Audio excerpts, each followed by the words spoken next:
का Pitt's India act. अभी इसमें बता रहा हूँ क्या क्या हुआ था, सुनिए जरा। 1784 के पिट्स इंडिया एक्ट में ये था कि कंपनी का ईस्ट इंडिया कंपनी थी, इसके दो काम, एक प्रशासनिक कार्य और दूसरा है राजनैतिक। इन दोनों कार्यों को अलग कर दिया गया। पहला काम, प्रशासनिक और राजनीतिक काम अलग कर दिए गए थे। दूसरा, इसको यहाँ पर जो लोगों की जो नियुक्ति होती थी, वो नियुक्ति का अधिकार किसको दे दिया गया? नियुक्ति क्राउन के पास चली गई। नियुक्ति क्राउन के पास, यानी कि राजा के पास चली गई, इंग्लैंड के। उसने यहाँ पर दो कमेटी गठित कर रखी है, और एक का नाम है क्या? बोर्ड ऑफ कंट्रोल, और दूसरे का नाम है board of director. Board of control में कितने मेंबर्स? बोर्ड ऑफ कंट्रोल में 6 मेंबर्स थे, और बोर्ड ऑफ डायरेक्टर में 24 मेंबर्स हैं। ये यहाँ तक करवाया था, हो गया। अब इसके आगे शुरू कीजिए लिखना, थोड़ा स्पीड से लिखना, ठीक है। भारत में अंग्रेज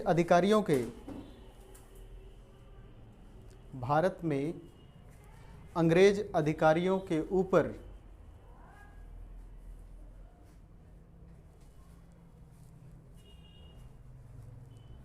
मुकदमा चलाने के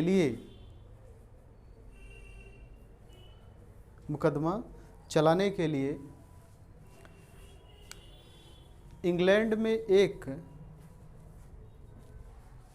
कोर्ट की स्थापना की गई। इंग्लैंड में एक कोर्ट की स्थापना की गई,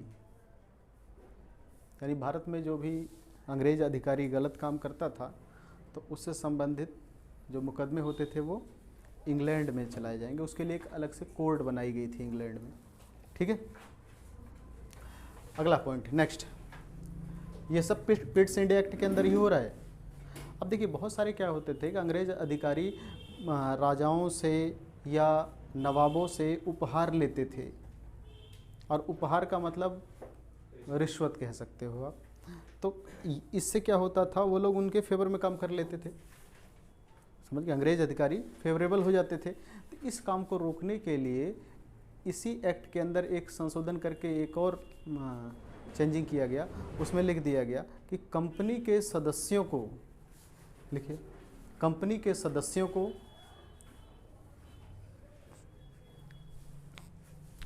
उपहार लेने पर प्रतिबंध लगा दिया गया।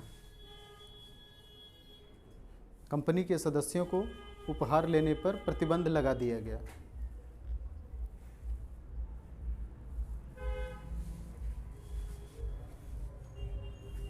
नेक्स्ट पॉइंट, कंपनी को इस अधिनियम द्वारा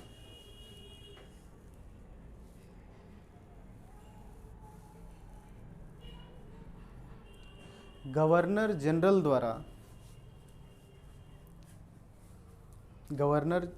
द्वारा देसी राजाओं से, भारत के जो देसी राजा थे उनसे युद्ध वगैरह होती थी, संधि होती थी, तो देसी राजाओं से युद्ध तथा संधि से पूर्व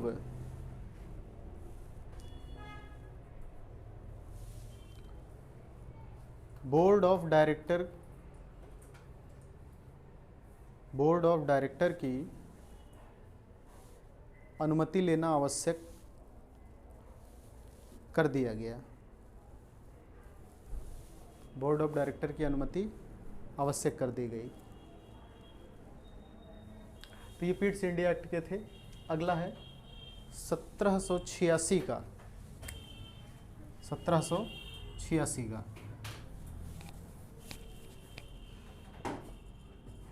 1786 का अधिनियम। अभी 1786 के अधिनियम में ये था कि परिषद जो भी निर्णय लेती थी वो उस निर्णय को निरस्त करने की भी शक्ति इस एक्ट के द्वारा दे दी गई। तो इसमें थोड़ा से 1-2 पॉइंट ही महत्वपूर्ण है, लिखिए जरा उसमें। गवर्नर जनरल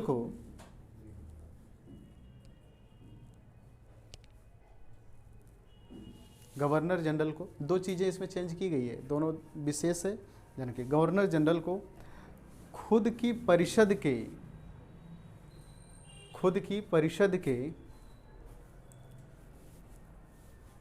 सदस्यों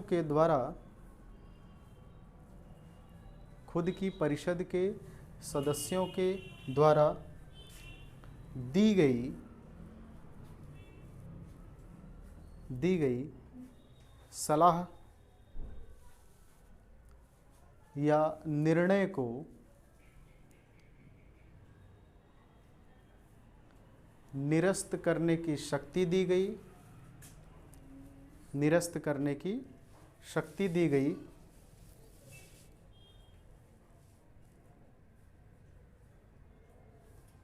और अपने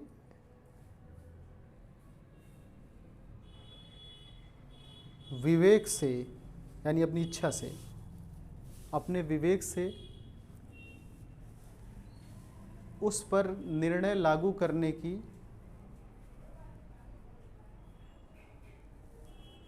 शक्ति दी गई।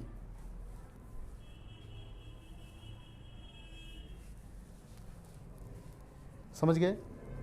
अगर जो गवर्नर जनरल की जो काउंसिल होती थी, जो परिषद होती थी, वो परिषद अगर मेजॉरिटी से कोई निर्णय करती थी, तो वो निर्णय अगर सुझाव देती थी गवर्नर जनरल को, तो गवर्नर जनरल इसके लिए बाध्य नहीं था कि उस कमेटी की रिकमेंडेशन को मान ही ले। अगर उसको लगता था कि ये गलत है तो उसको वो कैंसिल कर देगा, और खुद से जो लगता है कि हाँ ये सही है उसको लागू करवा सकता है। और दूसरी एक और बहुत बड़ी शक्ति दी गई, गवर्नर जनरल को प्रधान सेनापति नियुक्ति दे दिया गया। प्रधान सेनापति समझ रहे हो? यानी कि सेना की सर्वोच्च शक्ति अब गवर्नर जनरल को दे दी गई। ये भी इम्पोर्टेंट है, इससे पहले नहीं था, तो ये भी लिखिए जरा। गवर्नर जनरल को प्रधान सेनापति की नियुक्ति दे दी गई।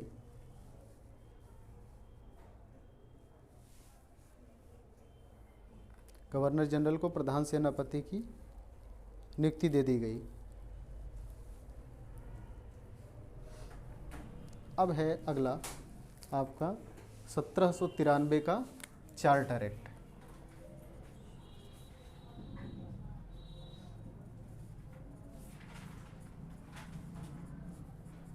(1793) का चार्टर एक्ट लिखिए।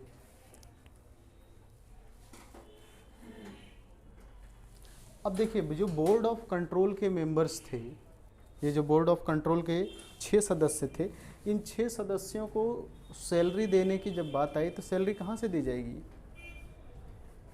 भारत की ही संचित निधि से दी, इंग्लैंड से नहीं आएगी। समझ गए? तो अगला एक ये रिकमेंडेशन की गई, वो खर्चा नहीं करना चाहते, तो उनका काम है लूटने का। अब वो इंग्लैंड से सैलरी थोड़ी भेजेंगे इनको, ठीक है?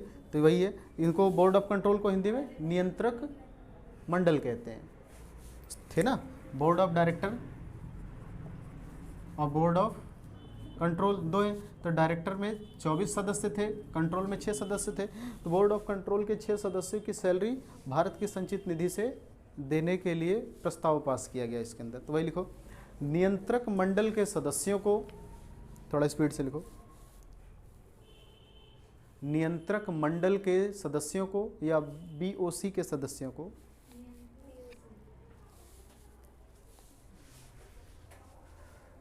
भारतीय राजस्व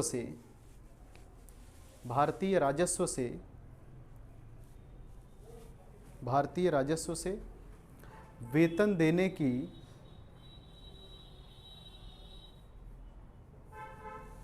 देने की शक्ति प्रदान की गई।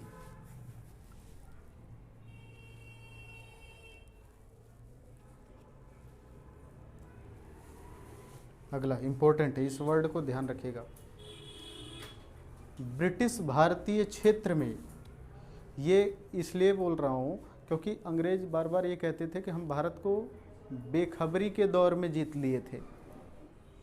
बेखबरी समझ रहे हो? भारत को भी पता नहीं था कि हम गुलाम हो रहे हैं और हमको भी पता नहीं था कि हम गुलाम बना रहे हैं। जब ये नहीं पता था तो ये इस टर्म का मीनिंग समझ रहे हो ना? ये जो वर्ड लिखवा रहा हूँ, इस वर्ड में तुम्हें ये नहीं लगता है कि हाँ ये बेखबरी का दौर है? उसके अंदर साफ साफ लिख रहे हो कि भारत, ब्रिटिश भारतीय क्षेत्र, भारत का क्षेत्र तो है लेकिन उस पर ब्रिटेन का कब्जा है। तो बेखबरी के दौर में कैसे जीते हो? तो लिखिए ब्रिटिश भारतीय क्षेत्र में लिखित विधियों के द्वारा, मतलब रिटन फॉर्म में लॉज वगैरह रहेंगे, लिखित विधियों के द्वारा प्रशासन करने की नींव रखी गई। लिखित विधियों के द्वारा प्रशासन करने की नींव रखी गई।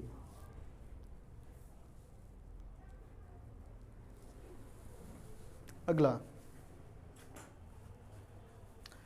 इन विधियों के संचालन, इन विधियों के संचालन और उसकी व्याख्या का अधिकार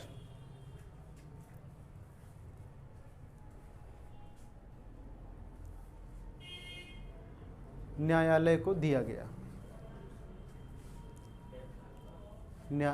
व्याख्या का अधिकार न्यायालय को दिया गया। हो गया?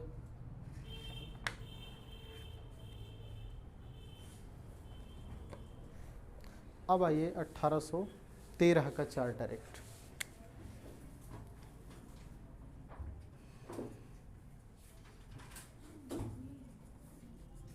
का चार्टर एक्ट, ये सारे बहुत इंपॉर्टेंट है। हर एक जितने भी चार्टर लिखवा रहा हूँ यहीं से क्वेश्चंस बनते हैं आपके, तो इसलिए बार बार हर एक को अलग अलग रटने से बेहतर है जब इकट्ठा याद कर लोगे, अपने बार प्रैक्टिस करोगे एक दो बार, हमेशा माइंड में रहेगा और क्वेश्चन ज़रूर आता है यहाँ से। तो 1813 का लिखे। अब यहाँ से क्या किया, धीरे धीरे अब क्राउन क्या करेगा, कंपनी के ऊपर कंट्रोल करना इनका स्टार्ट हो रहा है। क्राउन मतलब समझ रहे हो, ब्रिटेन के राजा का, क्योंकि ईस्ट इंडिया कंपनी शक्तिशाली होती चली जा रही है। अब 1813 आया है, 1857 में क्या हो जाएगा, विद्रोह हो जाएगा, क्रांति हो जाएगी। तो अब कंपनी के ऊपर धीरे धीरे अब ये क्राउन कंट्रोल करना स्टार्ट करेंगे। तो 1813 के चार्टर एक्ट में बहुत सारे संशोधन किए गए, जैसे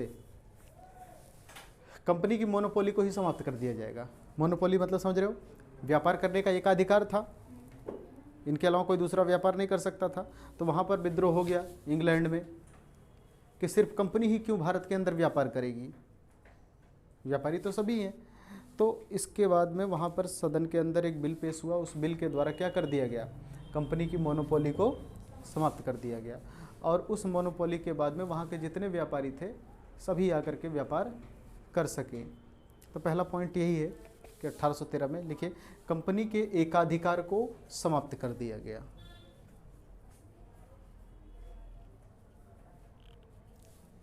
कंपनी के एकाधिकार को समाप्त कर दिया गया।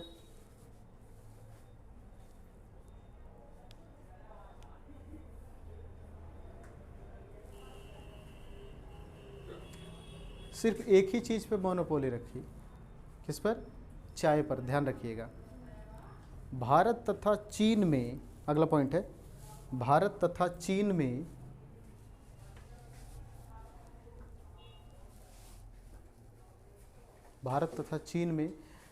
केवल चाय पर ही कंपनी का एकाधिकार रह गया था। इसको भी आगे चल करके छीन लेंगे, भारत चीन चाय सब। और सबसे बड़ा संशोधन किया है अब यहाँ पर धार्मिक संशोधन। इससे पहले धर्म को इन लोगों ने बिल्कुल भी नहीं छेड़ा था, लेकिन अब इस 1813 के चार्टर में अब पहली बार अब ये धर्म से भी छेड़छाड़ करेंगे। क्या करेंगे, ईसाई मिशनरियों को भारत में लाएंगे, ईसाई धर्म का प्रचार करने के लिए। आज जितने भी आप स्कूल वगैरह देखेंगे, ये लोग क्या करते हैं, सबसे पहले एक ट्रस्ट से हॉस्पिटल्स बनाएंगे, फ्री में मेडिकल चेकअप वगैरह का देंगे सिस्टम, उससे फिर ये लोग स्कूल के बाद में फिर मिशनरी वगैरह में। और आज भी भारत में बहुत बड़े लेवल पर ईसाई धर्म में धर्मांतरण किया जाता है, बहुत ज़्यादा, बहुत बड़े लेवल पर। अब इस्लाम में तो इस्लाम तो जाएगा नहीं, ईसाई में एक ही धर्म बचता है, हिंदू धर्म। तो ये लोग क्या करते हैं, धीरे धीरे फिर उसमें कन्वर्ट करने लगते हैं। हालांकि ज़बरदस्ती करना मना है, लेकिन आर्टिकल 25 से आर्टिकल 28 तक ये भी प्रावधान है कि अगर कोई स्वेच्छा से अपना धर्म त्याग कर दूसरे धर्म में जाता है तो उसको मना भी नहीं कर सकते हैं आप, भारत के संविधान में लिखा गया है। तो मिशनरियाँ क्या करती हैं, साउथ केरला वगैरह में देखिए बहुत बड़े लेवल पर धर्मांतरण होता है। अब ये बहुत हाई लेवल पर उन नॉर्थ इंडिया के उत्तर प्रदेश बिहार के गांवों की तरफ ये मिशनरियाँ बहुत तेज़ी से चल रही हैं। गांव में जाकर के देखेंगे आप लोग, बहुत बड़े लेवल पर तुमको सेंट जेवियर्स स्कूल के नाम से, है ना, सेंट जेवियर्स कॉलेज हो गया, मतलब ईसाई के तौर पर शिक्षा के लिए प्राइवेट स्कूल्स वगैरह खोले जा रहे हैं।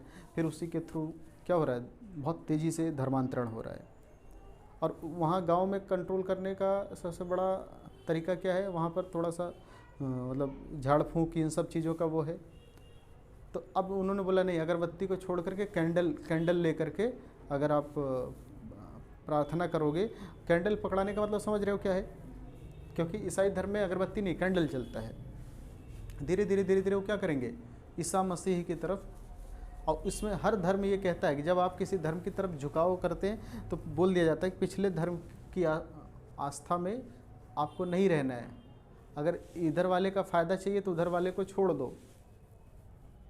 और वहीं पर वही धर्म फिर बाद में कहेगा नहीं, all gods are equal to each other, सारे गॉड एक हैं। लेकिन जब इतनी समझदारी हो जब तो समझ में आए, बाद में कहेंगे नहीं, उधर कृपा रुकी हुई है, अगर आप इधर वाले में आ रहे हैं तो उधर वाले को छोड़ दो। और समझ जाओ, अगर एक महिला को आपने कैप्चर कर लिया तो वो सारे घर को बटोर लाएगी, फिर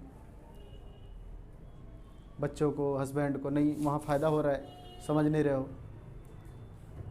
और फिर धीरे धीरे क्या होता है, हो जाता है कन्वर्जन। और एक पीढ़ी कन्वर्ट हो गई तो फिर उसमें ढल जाती है। तो धर्मांतरण से क्या होता है, इससे जानते हो नुकसान कुछ नहीं है, नुकसान को नहीं, लेकिन नुकसान वहाँ हो जाता है जहाँ पर अल्पसंख्यक और बहुसंख्यक की स्थिति आ जाती है। तो फिर वहाँ पर वही लड़ाई झगड़े की सिचुएशंस आ जाती है। नहीं तो सोचिए, एक गांव के अंदर एक ही धर्म और जाति के लोग रह रहे थे, किसी को कोई दिक्कत नहीं थी।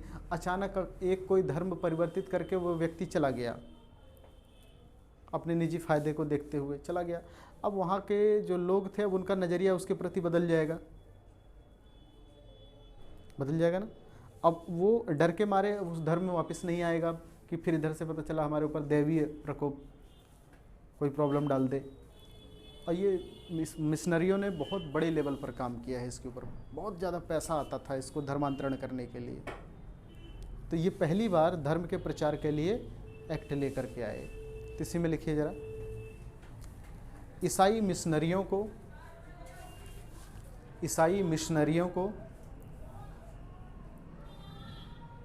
भारत में, ईसाई मिशनरियों को भारत में धर्म प्रचार की अनुमति दे दी गई। ईसाई मिशनरियों को भारत में धर्म प्रचार की अनुमति दे दी गई।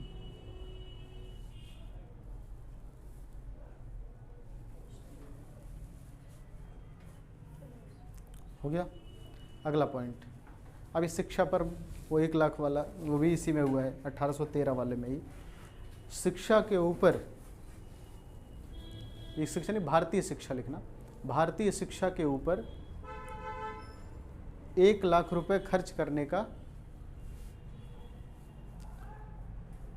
उपबंध किया गया।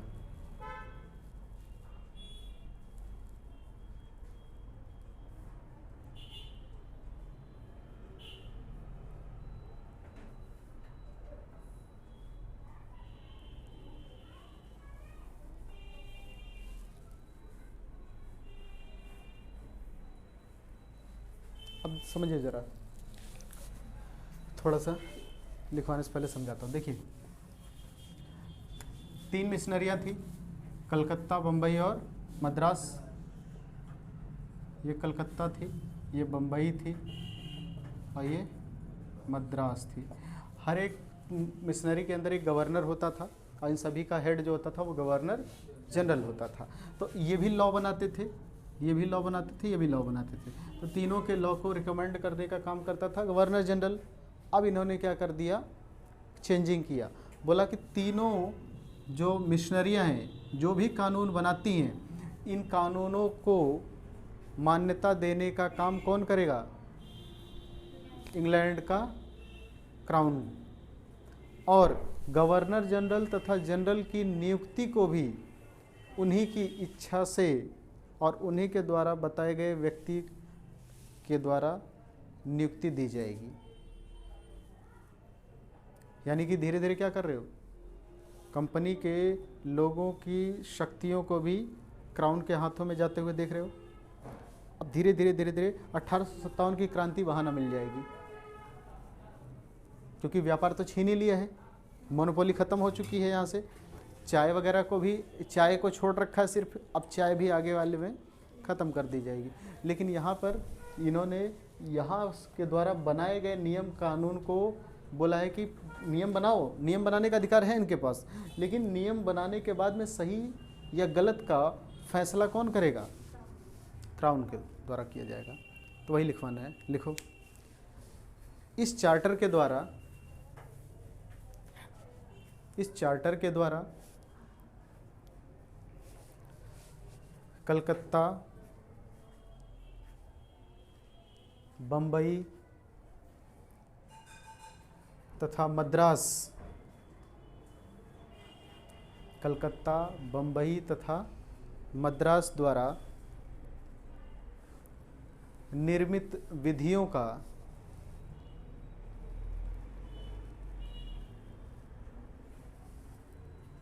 ब्रिटिश संसद के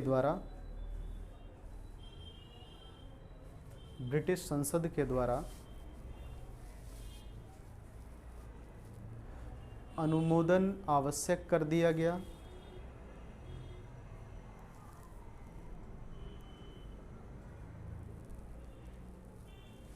अनुमोदन आवश्यक कर दिया गया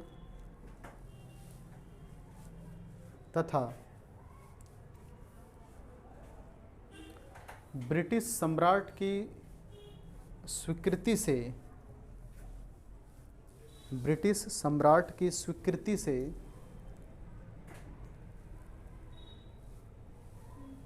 कंपनी के गवर्नर जनरल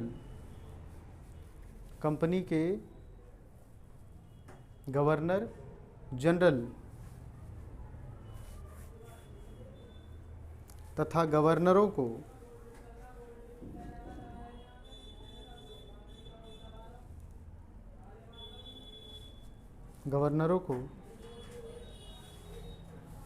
प्रधान सेनापतियों को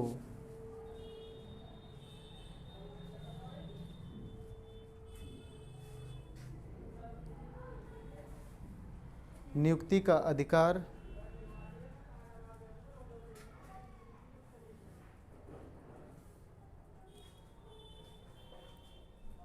ब्रिटिश संसद के हाथों में आ गया। ब्रिटिश संसद के हाथों में आ गया।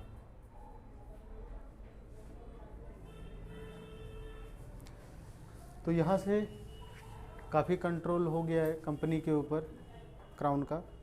अब अगला आएगा 1833 का। 1833 का चार्टर एक्ट।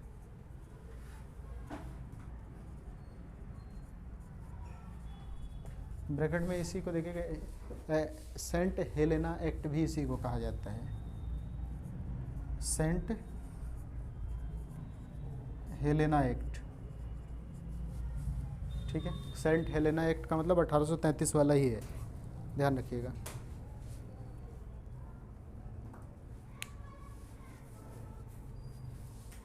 हो गया, लिखिए। अब देखिए जो बंगाल का गवर्नर जनरल था, बंगाल के अभी तक क्या था, बंगाल का जो गवर्नर जनरल होता था वो तीनों प्रेसिडेंसियों का क्या होता था, गवर्नर जनरल होता था। ये कहाँ का गवर्नर जनरल है, तीनों का है, बम्बई, कलकत्ता, मद्रास का। लेकिन इस एक्ट के द्वारा क्या किया जाएगा कि इनको इस पे नहीं करेगा, वो क्या करेगा, बंगाल के गवर्नर जनरल को पूरे भारत का, तीनों का तो रहेगा ही, लेकिन पूरे भारत का गवर्नर जनरल बना दिया जाएगा।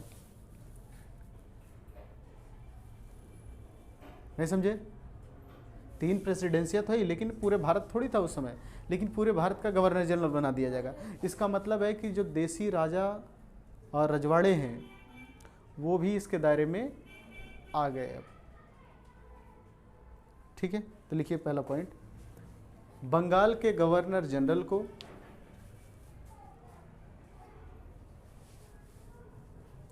संपूर्ण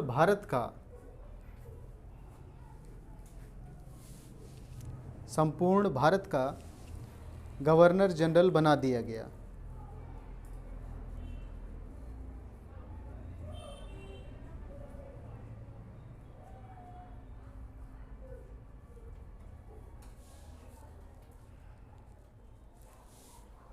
हो गया।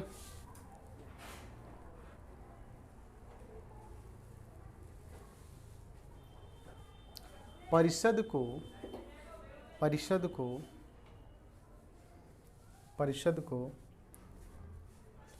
पूरे भारत के लिए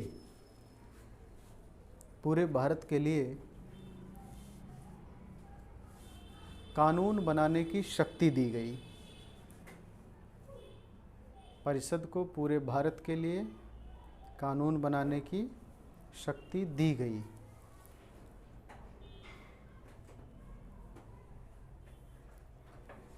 अगला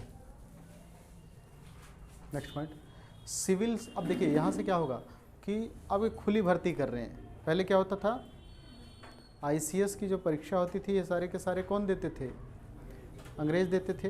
अब यहाँ पर ये खुली भर्ती लेके आए। खुली भर्ती में तो कोई भी आओ, ठीक है, लेकिन ये कहाँ, इसका आयोजन कहाँ होगा, लंदन में होगा। सुभाष चंद्र बोस कहाँ गए थे, लंदन में पेपर देने गए थे।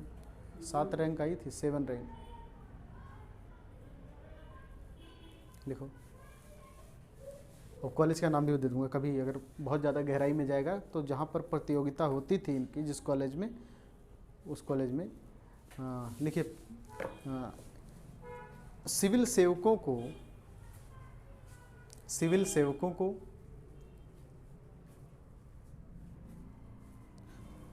खुली प्रतियोगिता की इजाज़त मिली।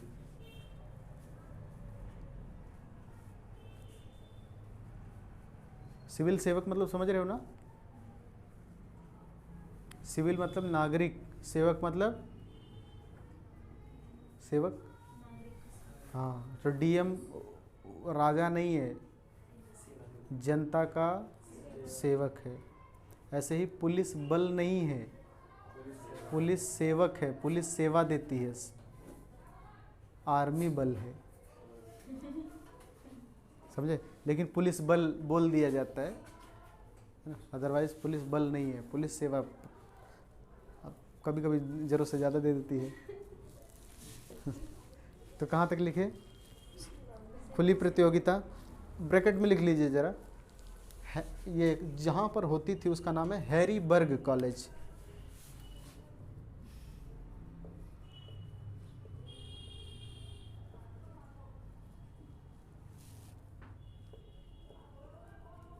ये लंदन में था, ध्यान रखिएगा, हैरीबर्ग कॉलेज, लंदन।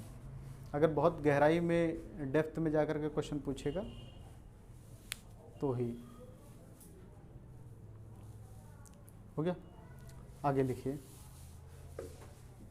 अच्छा, भारत में पहली बार कहाँ हुई, क्योंकि इनकी परीक्षा का आयोजन भारत में भी करवाया गया बाद में, तो भारत में पहली बार कहाँ पर इस परीक्षा का आयोजन किया गया था, ये लिख लो, बहुत इंपॉर्टेंट है कि आईसीएस की परीक्षा भारत में जब लाई गई तो पहली बार ये परीक्षा का आयोजन कहाँ हुआ था। लिखिए, भारत में पहली बार आईसीएस परीक्षा का आयोजन, भारत में पहली बार आईसीएस परीक्षा का आयोजन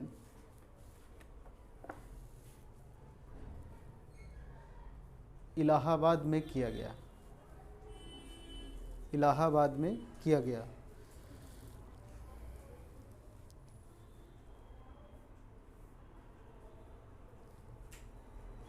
हो गया?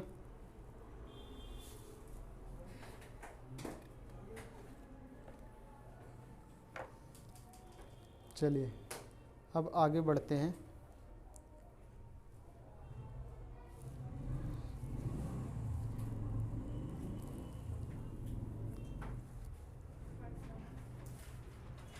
देखिए होता क्या था, अब फाइनेंस से रिलेटेड एक कमेटी का गठन किया गया। उस कमेटी के अंदर 4 मेंबर थे, ठीक है। 4 मेंबरों में क्या होता था कि एक तो जो कमेटी के जो हेड हैं वो इसके मुख्य रहेंगे। टाई के केस में, टाई के मतलब 4 का मतलब समझ रहे हो, 1 + 3 + 1, 1 + 3 एक साथ, ये मेंबर हैं। एक गवर्नर है और एक 3 सब मेंबर्स हैं और एक गवर्नर जनरल है। अगर टाई की कंडीशन आती है तो इसको निर्णायक मत देने का अधिकार होगा। जैसे 2-2 बट गए तो फिर ये उसकी इच्छा पर निर्भर करेगा वो किसकी तरफ जाता है। अगर निर्णय 1-3 का है तब तो कोई दिक्कत ही नहीं, तब उसको निर्णायक मत देना ही नहीं है। जैसे स्पीकर के पास होता है ना, जो सदन का, जो लोकसभा और विधानसभा है, लोकसभा और राज्यसभा है, तो लोकसभा के स्पीकर के पास 2 मत देने का अधिकार होता है। क्यों? क्योंकि वो पहले तो उसी सदन का मेंबर भी होता है, तो उसके नाते एक वोट दे सकता है बिल के ऊपर। और एक अगर टाई की कंडीशन आती है तब वो निर्णायक मत भी दे सकता है। समझ गए ना? स्पीकर के पास ही होता है। लेकिन ये ध्यान रखिएगा, ये सिर्फ लोकसभा के अंदर है। राज्यसभा में उपराष्ट्रपति को ये शक्ति नहीं है, क्योंकि उपराष्ट्रपति क्या है, सिर्फ मेंबर में, उसका सदन का मेंबर नहीं है। फिर उसको क्या करना होता है, सिर्फ एक ही वोट का राइट दिया गया है। वेंकैया नायडू एक वोट दे सकते हैं सिर्फ। समझ गए ना? ये क्योंकि वो सदन के सदस्य नहीं है। लेकिन इनको, स्पीकर को दो मत देने का अधिकार होता है। तो लिखिए, विधिक परामर्श के लिए, विधिक मतलब लॉ से रिलेटेड, विधिक परामर्श के लिए विधि सदस्य के रूप में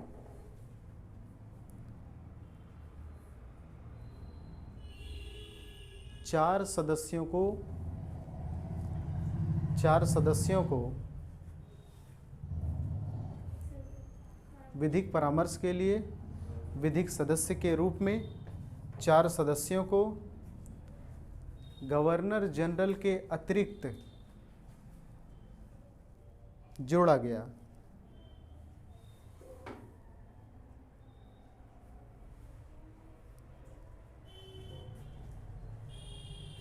हो गया? हाँ, ये 4 सदस्य, ये तो गवर्नर जनरल है ना, इसको छोड़ करके 4 सदस्यों को जोड़ा गया। अगला, चाय के ऊपर, ये कभी रह गया था ना, ये चाय के ऊपर कंपनी के एकाधिकार को भी समाप्त कर दिया गया। तो चाय चीन सब छीन लिया।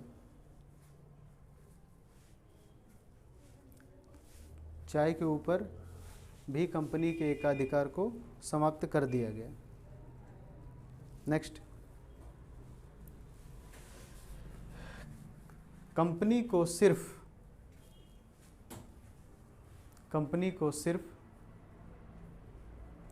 प्रशासनिक, एडमिनिस्ट्रेटिव, प्रशासनिक तथा राजनैतिक दायित्व ही सौंपे गए। प्रशासनिक तथा राजनैतिक दायित्व ही सौंपे गए।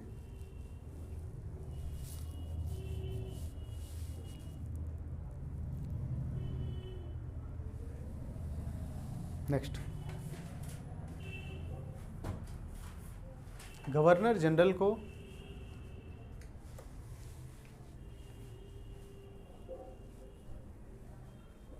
विधियों के संहिताबद्ध समझ रहे हो,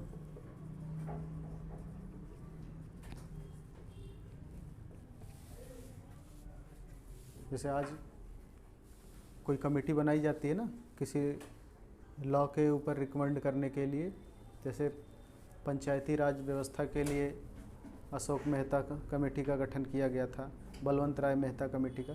तो यहाँ भी अब कमेटी गठित करने की शक्ति दे दी गई गवर्नर जनरल को। तो वही है क्या, विधियों के संहिताबद्ध के लिए गवर्नर जनरल को आयोगों द्वारा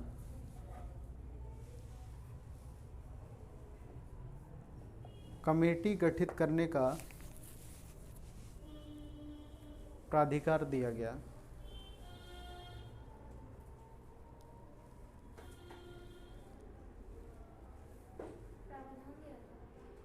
प्रावधान दिया गया।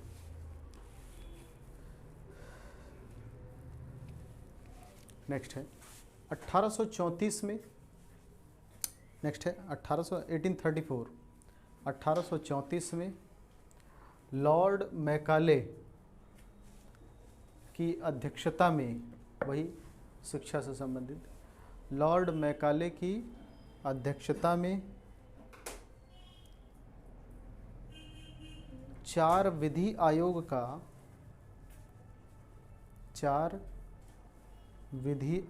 का गठन किया गया।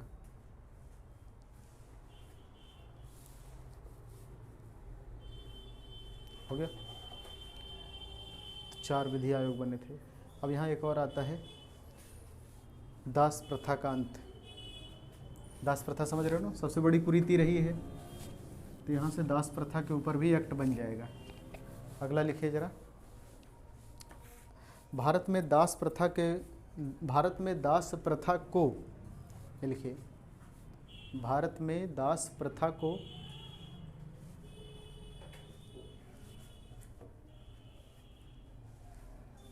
असंवैधानिक कर दिया गया, यानी इलीगल।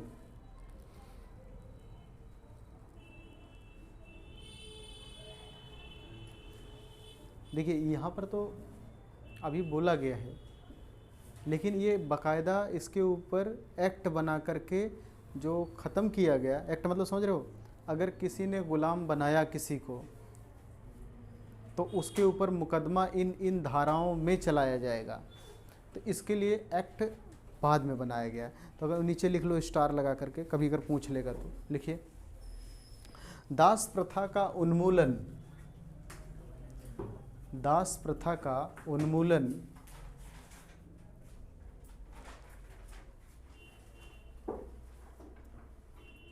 1843 में, दास प्रथा का उन्मूलन 1843 में अधिनियम बनाकर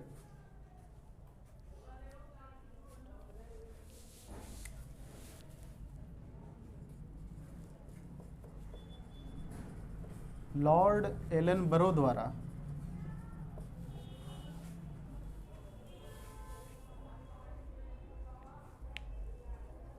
किया गया।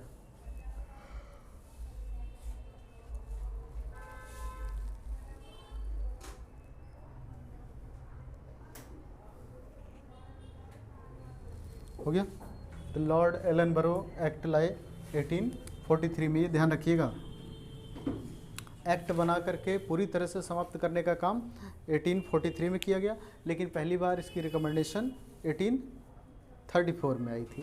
तो थोड़ा सा ही फ़र्क है, जहाँ भूल जाओ समझ जाना, इसको उल्टा कर देना है। तो 34 में लाया गया और पूरी तरह से संविधान का आर्टिकल कब बन गया? 43 में। हो गया। अगला लिखिए, इस अधिनियम की धारा 87 के द्वारा, इस अधिनियम की धारा 87 के द्वारा 87, धारा 87 के द्वारा धर्म, रंग, जन्म स्थान, इसीलिए तो कई बार समझाए हैं, नहीं समझते अब लोग। धर्म, रंग, जन्म स्थान लिखो के द्वारा धर्म, गुलाम किस आधार पर बनाए जाते थे? इन्हीं आधारों पर बनते थे। पहले कलर वाली प्रॉब्लम, अमेरिका की प्रॉब्लम क्या है? कलर है ना। हमारे यहाँ भी ये स्थिति है।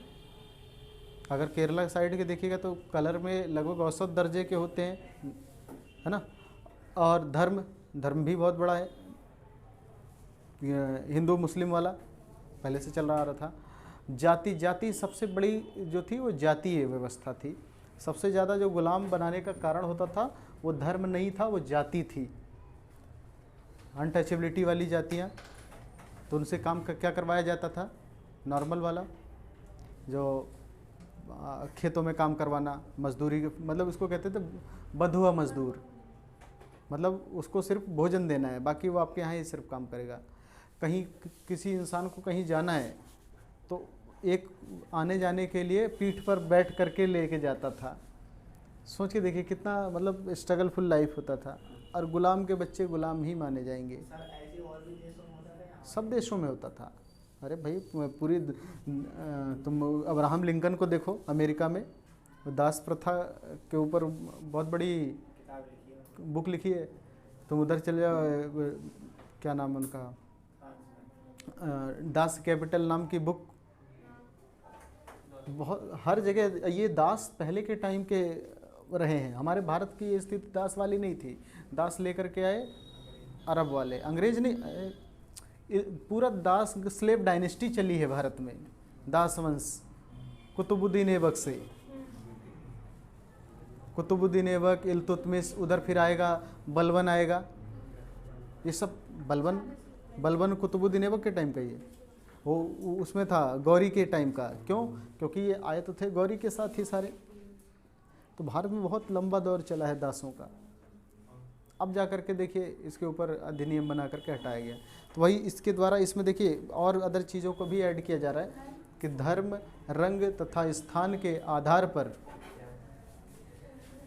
लिख लो, धर्म, रंग तथा स्थान के आधार पर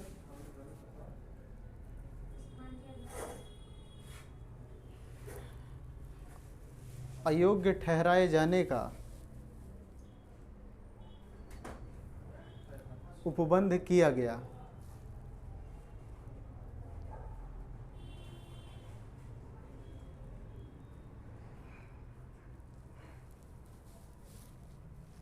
हो गया। अगला, राजस्व से संबंधित रेवेन्यू कलेक्शन, राजस्व से संबंधित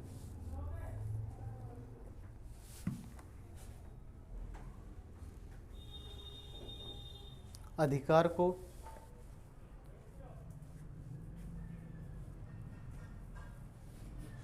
गवर्नर जनरल को देते हुए, गवर्नर जनरल को देते हुए उसे संपूर्ण भारत के लिए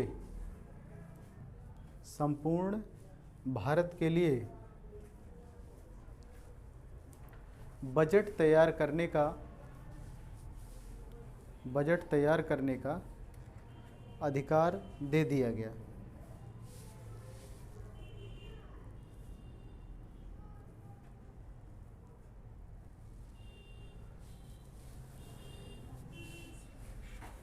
हो गया।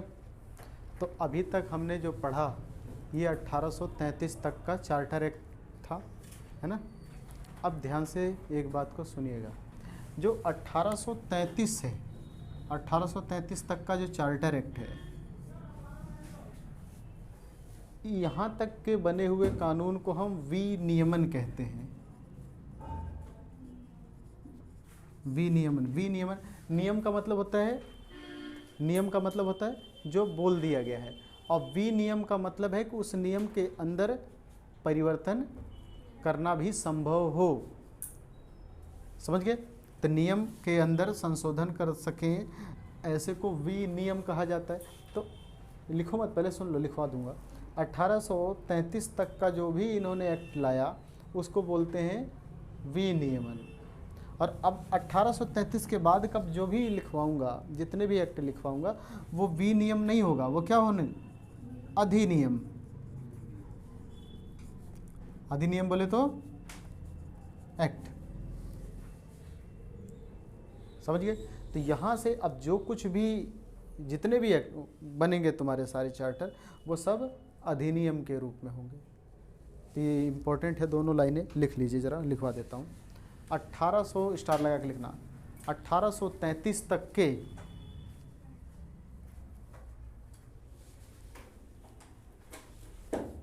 1833 तक के जितने भी कानून बने, 1833 तक के जितने भी कानून बने, उन्हें विनियमन कहते हैं।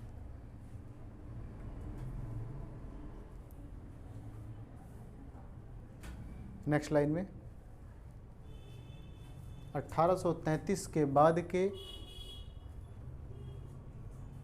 कानूनों को, 1833 के बाद के कानूनों को अधिनियम कहते हैं। क्या कहते हैं? अधिनियम कहते हैं।